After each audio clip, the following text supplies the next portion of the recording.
Hey, so this video was meant to be made about 4 months ago, and I just never really got to it because of reasons, mainly school. But I finally got it done, and I hope you enjoy. Today, I'll be going over some Star Wars Black Series figures that I found at Ross. But with that said, let's jump right into it. Hello, everyone. Figuristic Productions here, and today we'll be reviewing Star Wars Black Series figures with the Archive C-3PO and also the Star Wars Black Series Imperial Officer Ferric. Now, I'm reviewing both of these together because I don't really have much to say on both of these. They're pretty simple figures, especially C-3PO. He didn't come with any accessories, and he's pretty simple, but he's C-3PO. And even though the articulation is pretty subpar, as he can only really extend his arms like this, and he can rotate his arms, but there is no elbow articulation for him and minimal hand articulation. But I mean, it is C-3PO, so articulation and movement was never his strong suit, but I still think that the figure just looks cool. I like the silver paint, and I do like that they went to the effort of painting some of the wires down here. Also, was C-3PO always this short? He's really short compared to the Imperial officer here. Alright, Figuristic Productions from the future here. For some reason, when I was reviewing C-3PO, I just completely glossed over Ferric, so I'm just going to give him his little review session right here. Overall, I don't really have that much to say about the figure. He's mostly sculpted black plastic, although I will say that the sculpt, as usual, is pretty nice. The silver on him is pretty decent, and I do like that you can actually take his goggles off here, and you can also move them around, but he does look really funny without his goggles. And of course, you can also move them down here, so he has a little bit more eye protection. And he also comes with the standard Star Wars Black Series blaster as well. But yeah, there's not too much to say about this figure. He's pretty good for like an army builder. Overall, if you could find him at Ross, I'd say get him. I will say though that his feet are insanely small, or at least skinny looking from the bottom here. It's a really odd thing and kind of a weird thing to point out, but it's just something that I noticed randomly as I was preparing this review. So yeah, although these two are pretty simple, I still think that they're decent pickups at Ross if you're feeling like it. Up next, we have the Archive series Palpatine. One thing I find really funny about this figure is that if you look at his head sculpt, he kind of has almost like a side eye, but at different angles, sometimes it does look like it and sometimes it doesn't. Also, I think it would have been pretty cool if you could get alternate head with him, especially because I'm used to Palpatine smiling or cackling, so I think alternate head would have gone very far with it. Also, I never really noticed that he had the cane. I'm wondering if this is just an accessory that they provided with him, or if he actually used it in the movies. I really don't recall him using a cane, especially in Return of the Jedi.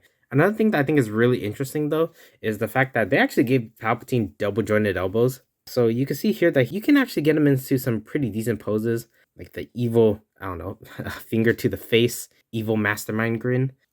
Actually, it's Dr. Evil, and it's not even the right finger. You uncultured swine! One issue that I have for Star Wars Black Series is the fact that most of their figures don't have double jointed elbows, so I do think it's odd giving Palpatine double jointed elbows while most other figures have single jointed elbows. I mean, granted, he's a slimmer character, so double jointed elbows, I guess you could say, justifies it a little bit more, but I still think that every figure should have double jointed elbows for the most part. I think it just works a lot better. And also appreciate the fact that they actually give him a cloth robe.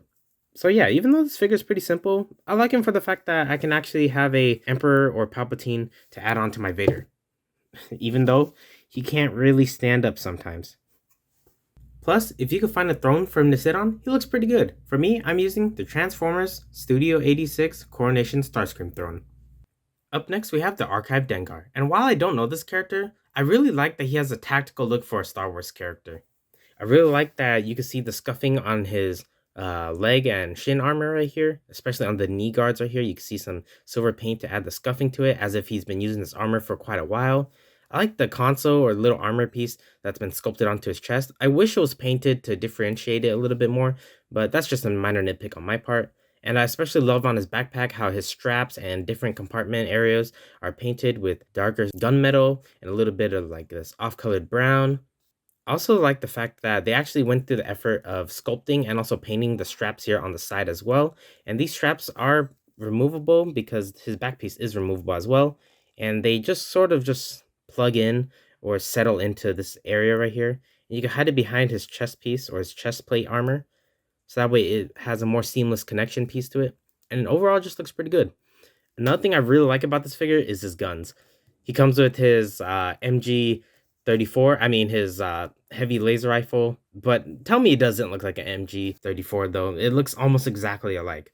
And he also comes with his little laser pistol here that has a very strong resemblance to a Mauser pistol. But jokes aside, the weapons on this figure look really awesome. And like I said before, I really like the tactical look he has, especially for a Star Wars character. So yeah, if you find him at a Ross, I'd say pick him up, especially if you just want to add him to your collection and maybe army build heavy troopers.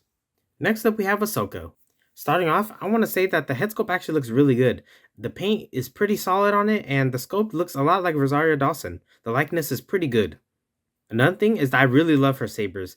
I love the fact that she has her dual sabers here, and the detailing on it looks really good with the black indentations on the grips and also the silver. The silver is very nice, and I also love the fact that you can actually detach the blades from her saber hilt, so you can actually have them deactivated. And of course, you can actually plug in the sabers when they're deactivated, so you can actually have her with their sabers on her side, on her belt piece, rather than in her hand the entire time. Another thing I really love about this figure is the sculpt. You can see her legs here, and you may think that there's no articulation, but they actually hit it very brilliantly. They actually put it back here still, but they sculpted it over the knee, so that way, even when she bends her knee, it still keeps a pretty decent silhouette from the top or the front. But on the side, it looks a little bit more off, but still keeps that silhouette that makes it more believable. That also goes for the thigh cut here as well, as it's pretty well hidden. And of course, you can always look at the sculpt on this figure, which I really like the sculpt on the leggings and the sculpt on the belt piece here with the silver indentations and also the black belt contrasting with the navy blue belt. Also love the fact that they actually went through the effort of sculpting her shoulder or at least upper arm bands right there with the skin in between colored very nicely, as well as the gauntlet pieces. They look really good, and I like that they have that kind of gunmetal with also that little lighter but also dark blue at the same time. And one thing I really liked about this figure is the fact that the articulation for the butterfly joints is hidden very well. You might not think this is any articulation at first, and it might just be sculpting, but they actually hid butterfly joints under there. So you can actually push your arms to go a little farther back, and it's hidden here as a separate piece colored as skin, so it leaves a lot more of a seamless look to it, and it doesn't interrupt the look of the figure that much. So yeah, I think this figure is really cool, especially the butterfly joints right here. It looks really awesome, and they hit it very well. And it's another figure I was really surprised to see at Ross, but I won't complain because I think the figure is really cool. Next up, we have the Credit Collection Dark Trooper. And I believe the color scheme for these Dark Troopers are based off more of the concept art, but other than that, they're like the standard Dark Trooper. They come with the same amount of accessories and the same articulation, and I think even the same detailing as well, in the sense where sculpt, I mean. Because obviously they're not colored the same, as the normal Dark Trooper is all black, while this one is more of like a blue gunmetal. And also, as you can see here, they have more the, I guess you could say like highlighting tone of it. You can see the red on the sides of the feet here. And further you go up, it's more of like a green, yellow, and also the blue on top of here too. And overall, the sculpt is just amazing on these guys. I love the sculpting on the mouthpiece right here. And of course, underneath the vest here, you can see that they sculpted in all the robotics parts to it. I love that they went to the effort of sculpting the inners of the forearms here as well. And I've been loving this about Star Wars Black Series lately, is that most of the time for the newer droids anyways, especially with, of course, the Dark Trooper and Ned Bees, they've actually been implementing this articulation system here, where more of the coupling or like rotation areas are basically seamless, I would say, because it actually adds to the detailing of the characters.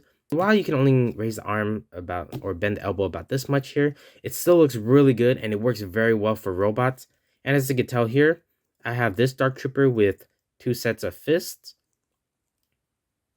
And on the back here, I have this guy on a Hasbro stand, but he is holding the laser rifle that they come with, or the gun they come with. And he does have 2 gripping hands as well. And of course, something that these figures came with is actually potion effects for the feet. And I think they actually look really cool. You could slightly rotate them a little bit. Oops, that one fell out.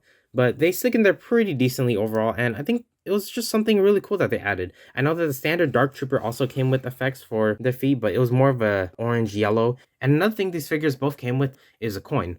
Since it's called the Credit Collection, I think they also made a version of Mando at the same time, where it was mostly concept art coloring, but it's based off the credit series to where they give you different like credit systems, and I believe this is a Republic coin.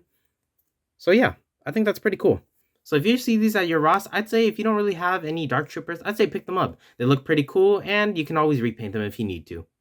Lastly, for the Star Wars Black Series, we have the Bad Batch Cad Bane. But going into the details of this figure, I love this design. While I do really like the trench coat design, I think that the armored design with a little bit less of the trench coat still looks pretty good. I really like the sculpting on this figure. But let's remove the hat so we can see his head sculpt. I think the head sculpt is actually done very well. I think it does look a lot like Cad Bane. My only real complaint is that his mouth kind of gets lost because of how small it is, and the paint on the face, at least to me, looks a little too bright. But I think darkening or even just a little bit of a wash on his mouth will bring out a lot more in his face. And I think the eyes could have been a much brighter red, but overall, I still think it's really cool. A detail that I really like is the fact that he actually has this plating on his head here, because in Clone Wars, there's actually a missing episode where Cad Bane and Boba Fett were actually supposed to have a duel, and he was actually hit by Boba Fett on his head here, which you can also see in Book of Boba Fett. But I think that's a really nice attention to detail right there. It's not painted super brightly, as you can see, it's a darker gunmetal on like a darker like headpiece, but I still think it looks pretty good.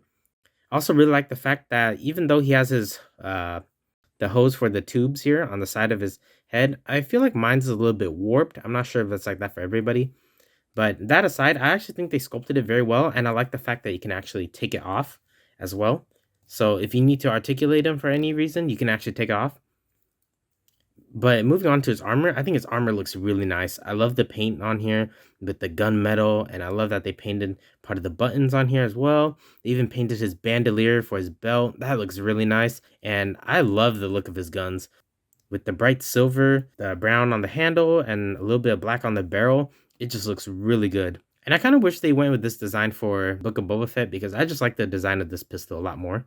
My only real complaint about this figure is that on the chest and the shoulders here, the paint isn't as solid. You can see here it's a strong gunmetal, but here it's more of like a sculpted plastic, and it doesn't really look to have paint on it.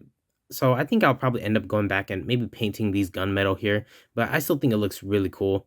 So yeah, in general, this is a figure that I'm really satisfied with, and it's a figure that I'm really surprised that I was able to find at Ross. And if you find him at Ross, I'd say definitely pick him up if you don't have a Cad Bane because he's really nice. I do have one other Cad Bane in my collection, which is the Book of Boba Fett one that came in a 2-pack with Cobb Vanth, but I still think that this Cad Bane is superior in my opinion. I like the look of him better, and I like that his face is more neutral. And with that being said, those are my Star Wars Black Series finds at Ross. Overall, I think it was a really good haul. I never expected to find some of those figures such as Ahsoka, Palpatine, and Cad Bane. But with that being said, I've been Figuristic Productions. I hope you enjoyed the video. I thank you for watching, and I'll see you all in the next one.